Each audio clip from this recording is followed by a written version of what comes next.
International Trade and Industry Minister Datuk Seri Azmin Ali said in a recent interview that he is optimistic about the Regional Comprehensive Economic Partnership, or RCEP. He said it will create a superpower trade bloc of ASEAN countries. The senior minister said RCEP and the ASEAN Comprehensive Recovery Framework will be the biggest takeaways from the 37th ASEAN Summit held virtually from November 11th until 15th. RCEP is set to ink on Sunday at the summit hosted by Vietnam. The dynamics of the global trade and investment then was certainly different from the current state of the economy. And the current environment has evolved, especially due to COVID-19.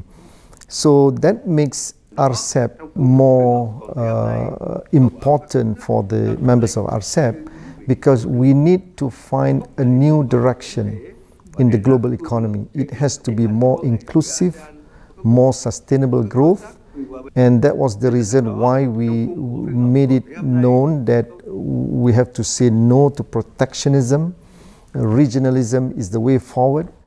RCEP will be the world's largest free trade agreement involving 10 ASEAN countries and their partners, including Australia, China, Japan, South Korea, and New Zealand. Currently, Malaysia has 14 FTAs signed, 7 bilateral and 7 regional FTAs. After 8 years of consultations among the ASEAN member states and also our dialogue partners, initially India was part of the negotiation team, is to amalgamate all these regional FTAs into one particular FTA that would facilitate the flow of trade and investment among the members of RCEP. So that was the main objective, because it will provide greater access to market. It will certainly eliminate some tariff. Currently, if we have a bilateral FTAs between Malaysia and a particular country, for our exporters to export X product and to enjoy the preferential tariff, the local component must meet certain threshold, let's say between 35 to 40%. So you can combine this local component with that both parties that sign that FTA.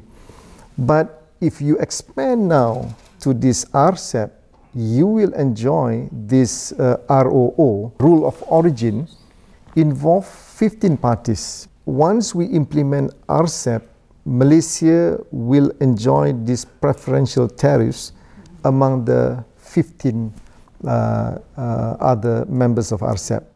Azmin said the change of government in the United States will have no impact to the RCEP.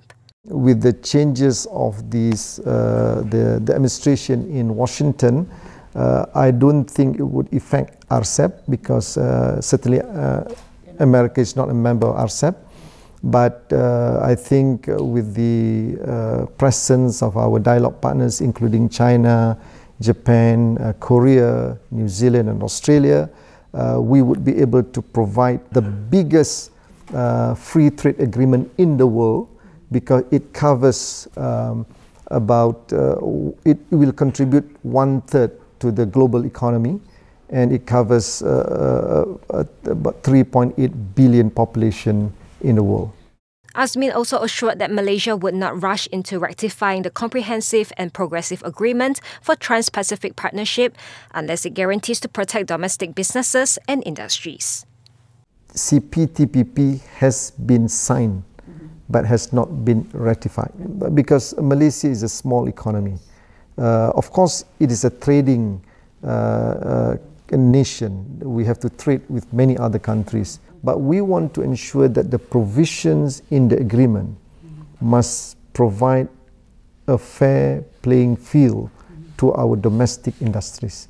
I think that is very crucial. Of course, one of the most contentious issues then was on ISDS, government procurement. So these are the issues that we need to resolve, which we were able to do so in RCEP.